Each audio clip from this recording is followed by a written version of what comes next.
Good morning, friends. Happy Tuesday. Hope you guys had a really nice long weekend. Sadie and I are here to read you the new Froggy story called Froggy Goes to School. It's written by Jonathan London and illustrated by Frank Ramquix. And I was wondering, do you guys remember your first day of school and how you felt that day? Were you nervous? So in this story, Froggy is going to his first day of school and he's a little bit nervous. So let's see what happens to Froggy. So here's the title page, and here's his teacher, Miss Witherspoon. We've seen her in some stories before. And here's Froggy and his best friend Max and Travis. Actually, Matthew the turtle, and then his other friend in class. So here he is on his very first day of class. It was the first day of school. Froggy woke up and looked out the window. The sun was high in the sky. "Oh no, the bus, he cried. "I'll miss the bus." So he's looking out his window and he's thinking, "Oh my goodness, I'm late. I'm late for my first day of school." So he hopped out of bed and he flopped outside. Flop, flop, flop. The school bus was leaving. "Wait, wait!" he yelled, and he took a mighty hop. He's trying to get to the bus on time. So, it looks like he made it just in time. Let's see, maybe I'll go this way. The bus hissed to a stop, and the door folded open. Froggy flopped up the steps. Flop, flop, flop. But when he reached the top, everyone laughed and pointed their fingers. Uh-oh, what's wrong? What is wrong? "Froggy!" hollered his friend Max. "What? Did you forget something?" Oh no, can you see in the picture what Froggy might have forgotten? Uh-oh. "Did you forget something?" Froggy looked down. Oops! He was in his underwear. Oh no! Froggy jumped on the bus in his underwear. He dashed to the back of the bus and hid behind Max's umbrella all the way to school. And at school, he hopped behind some bushes trying to hide that he was in his underwear at school. He forgot his clothes. And then he tried to hide behind the flagpole here, but that long cylinder flagpole is too slim. You can still see him. He rolled down the hall like a bowling ball, and in class he pretended to be a flower pot. He's trying not to be seen in his underwear. Oh no. "Froggy!" called his father. "What?" But it wasn't his teacher at all. It was his father. He thought when he heard Froggy it was his teacher. Froggy woke up and rubbed his eyes. He had been dreaming that whole time. He was still in bed. "Rise and shine, Froggy," said his father. "It's time for your first day of school." So if you look at his eyes, he's like, "Oh my goodness, I had a crazy dream." Maybe it's because he's nervous. Sometimes when I get nervous, I have bad dreams or weird dreams too. This time Froggy got all dressed. Zip, zoop, zup, zut, zut, zut, zat. And then he flopped into the kitchen. Flop, flop, flop. That's better. Now he's got his nice outfit on for the first day of school. And in the kitchen, it was time for breakfast. He tried to pour milk on his bowl of flies, but the carton flew out of his hands. "You're just nervous about school, Froggy," said his mother. "Everybody is on their first day." "Not me," cried Froggy. Do you believe Froggy, or do you think he's just saying that?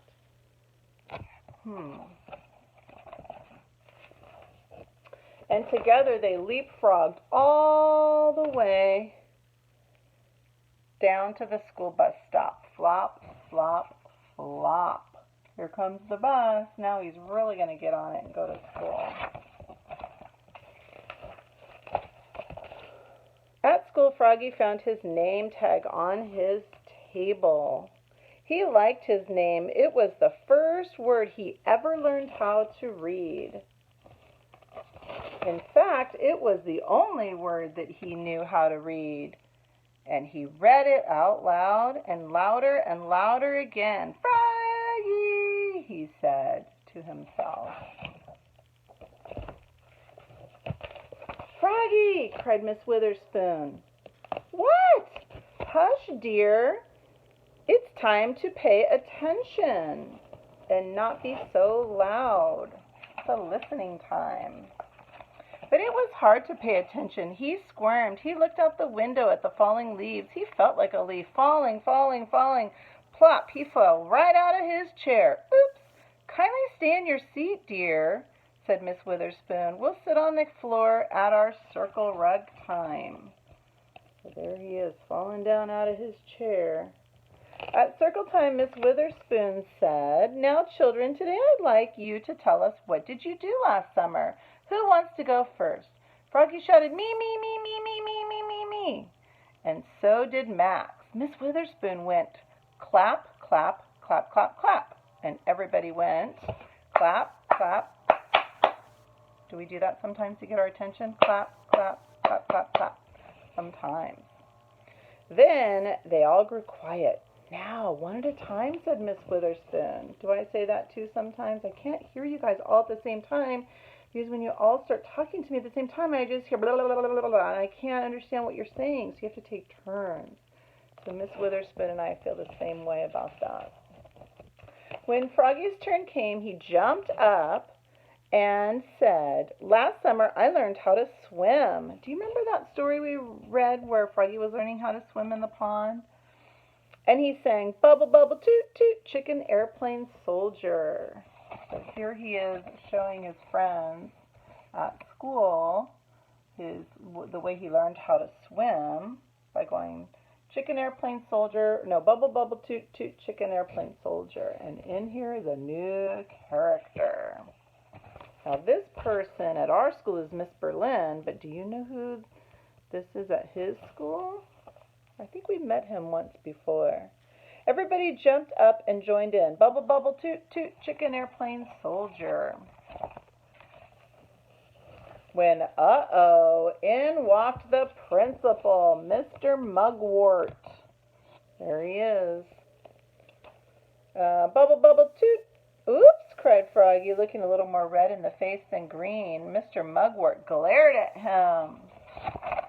But then he joined right in. Bubble, bubble, toot, toot, chicken airplane soldier. So Mr. Mugwort was pretending to swim too and showing the class how he knew how to swim too. And then the bell rang for recess. When Froggy flopped off of the school bus, his father said, Froggy, how was your first day of school? Great, said Froggy. I taught the principal how to swim. That's nice, said his mother. But where's your lunchbox and your baseball cap? Oops, I left them at school. Oh, Froggy, will you ever learn, said his mother.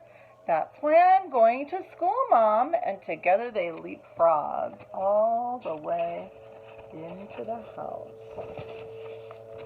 There they go. Flop, flop, flop. So that's the story of Froggy Goes to School. I hope you enjoyed that, and I can't wait to read you another one tomorrow. We only have 2 more Froggy books left in all of my Froggy books, and then I will have read you the whole series. All right, hope you enjoyed this one, and have a great day.